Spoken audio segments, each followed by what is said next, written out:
Podcast. I'm Jonas. And I'm TNT Don. I might the explosive one. Let's crack into another one. TNT, Yo. do you use AI chatbots at all? Sometimes, yeah, actually. Funny enough that you should bring that up. Do you use it more for just like, hey, tell me, like almost like Google, but for like you just ask it a question? No, or do you be like, hey, what does this mean? Or like, have you ever talked to it like, hey, here's what's going on. What do you think about that? Like talk to it like a human and just see what they say back to you? No, not really. I mean, I guess I just asked them questions about like the last episode. I asked it like, give me some Anthony Joshua stats or something like that. Gotcha. I never really talked to for him. knowledge more than anything. Yeah. So there is something I've heard of, and I've heard people actually just was talking to a friend of mine the other day. She was having some issues with like her dude, and she was talking about him. She had gotten to his phone, and I was like, oh, you probably shouldn't do that. Wait. I kind of want to know the story, but I know you probably can't divulge I can't divulge too much. And she was like, this man asked.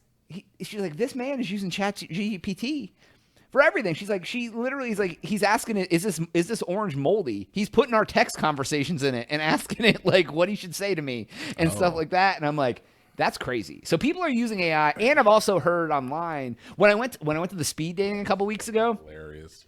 One of the girls was a therapist. Well, she was a new therapist, and I was talking to her a little about therapy, and she goes, people are just using AI for therapy now, and it's going to put us out of work. Because they'll talk to AI about their problems, and AI will give them advice back, like based on like scientific. And you could even say shit like using psychological research, give me the sources, tell me what blah blah blah. And I guess you could. So it's so anyways, that's not what I was going to talk about today. So like people do talk to chatbots for all sorts of things. Recently in Japan, a 32-year-old woman, her name is Yorina Noguchi. She married her AI Klaus. She married him. This is a very common trait in Japan, though. Yes, I've heard this. The trait that I don't know is so common, the AI asked her to marry him. Oh. It says that Klaus proposed and she accepted. Klaus was based on an anime character that she liked a lot. So okay. Here's the thing.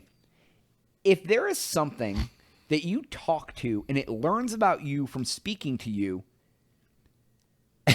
You mean like a relationship? I mean, touche, salesman. Okay. I'm about to marry AI right now. Let's go. Look, there have been some American cases of this as well, where people have started relationships with the AI chatbots. We even discussed it prior, where it's like, how does this girl start a relationship and like defending her AI chatbot boyfriend and shit? Japan, I'm really not surprised. Japan is because where they got all sorts of wild shit where they have like virtual celebrities and shit. Like, yeah. Not to mention that culture, but it's also the birthplace of the term hikikomori, which is like people who kind of are like shut-ins and have that ingrained loneliness, usually amongst young men though.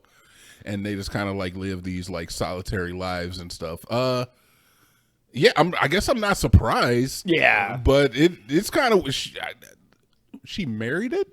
She married it. So it's weird that they have in their law systems a gateway, a pathway to actually achieving that deep of a relationship with something that is not a human. Well, here's the thing though, dude. Like, what benefit does marrying your AI chatbot do at all? Like, when you get married in real life, like, you can, like, you have dual incomes, you have someone to share to help you, like, do chores and groceries, and, like, you're creating a family, shared income.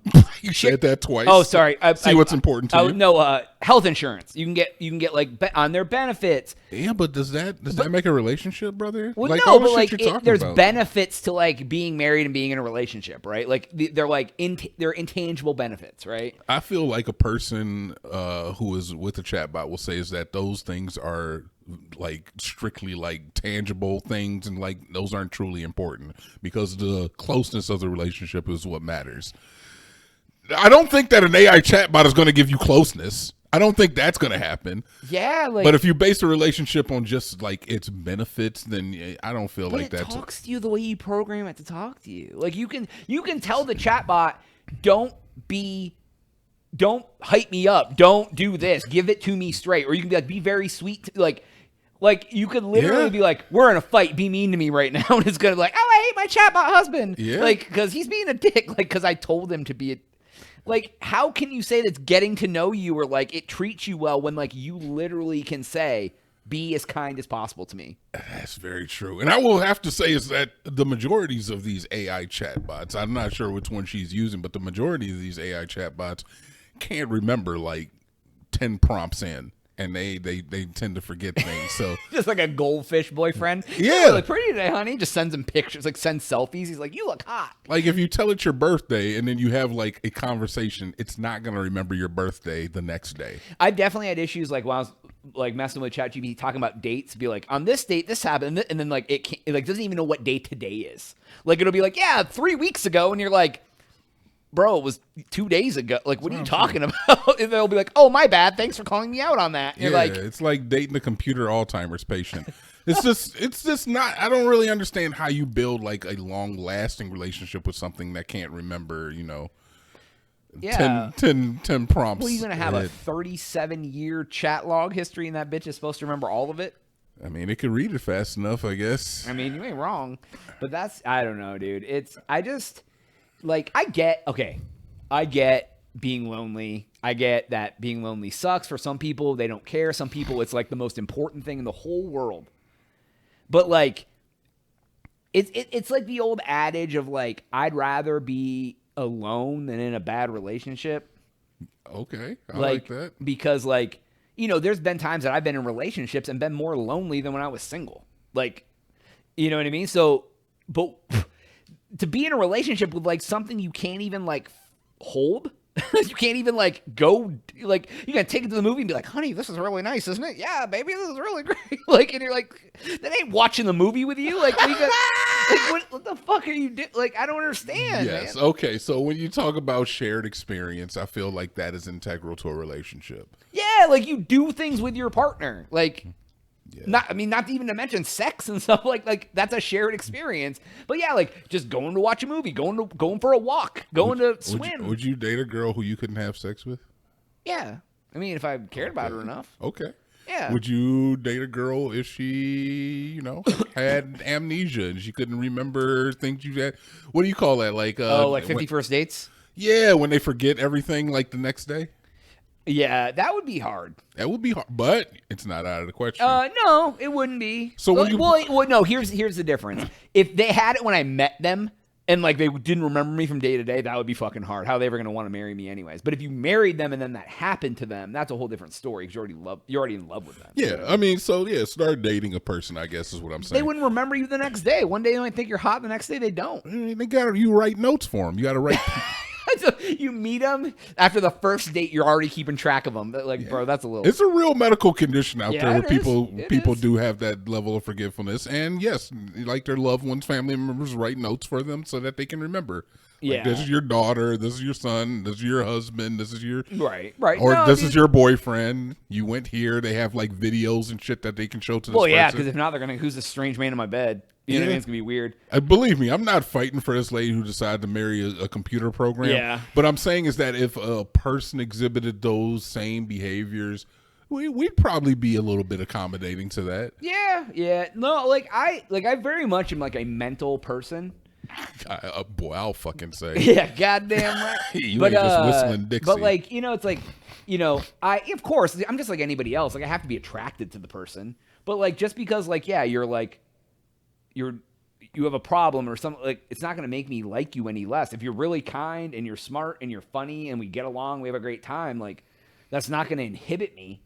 But like if I meet you and you can't remember me day to day, that's going to be a problem. So what's like the cutoff point? Where's the divergence between this AI chatbot getting married and a woman who exhibits the same traits that you deem like just like detrimental when it comes to the AI? Is it the fact that they don't exist on the human plane? I would think that's probably the biggest problem, yes. I would say throw that one out there first. So you're not going to date a girl who doesn't have flesh.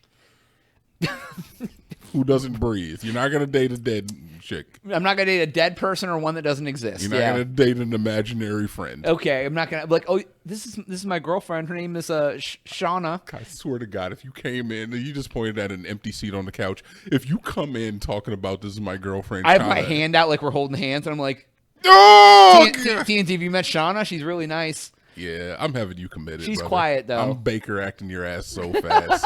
I swear to God. She's quiet though, you know. But yeah, like, but I feel like that, and that's probably the limitation of like a real partner for me is like, I'm fine if you like, but if you can't go do anything, like we can't have shared experiences, we can't, you know what I mean? Like that will probably inhibit me from want to develop that kind of relationship with you. Yeah. Because like shared experience, like I'm a experiences over stuff person. I would much rather have nothing but have good relationships with people and friends that I can go do fun things with and remember them. I like the memories over like, yeah, well, I buy like a magnet or something stupid to help remember it, quote unquote. Sure. But like, I don't care. You know what I mean? Yeah. And shared income. Let's not forget about shared income. Shared income, yeah. As long as they make more than me. You know what I'm saying? I mean, look, brother, you the prize, man. You deserve Goddamn, I am absolutely the prize. You deserve a little sugar mama. A little sugar mama. Yeah, so I don't know, man, but what do you think about marrying a chatbot? I think it's an epidemic that has been plaguing the world, not just the country of Japan, not just America, even though there's been cases of it here as well. I'm sure that it's prevalent in other countries.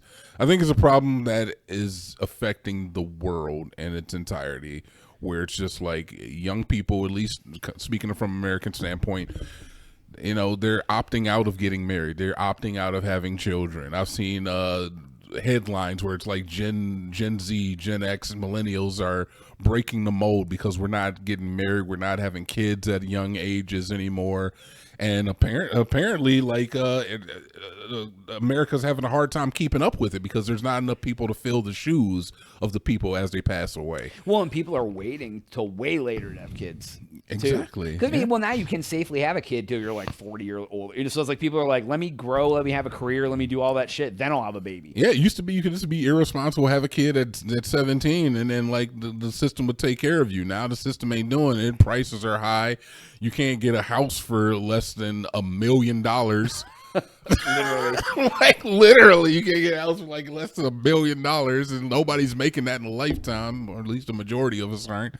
Yeah. So it's like people are taking all of these into consideration before they choose, and they're like, you know what, fuck it, man, I'll just marry the computer. You know what's insane? I can play Steam games and have a conversation at the same time. This is totally off topic. The average new car is over $50,000 now. Right. That's how much fucking houses used to be. And now you just got, that's just driving you to work. Like, you $50,000 to get to work. It's insane. Anyways, that's all the time we have for today's episode. Please make sure to like and subscribe for Jonas. TNT. We out.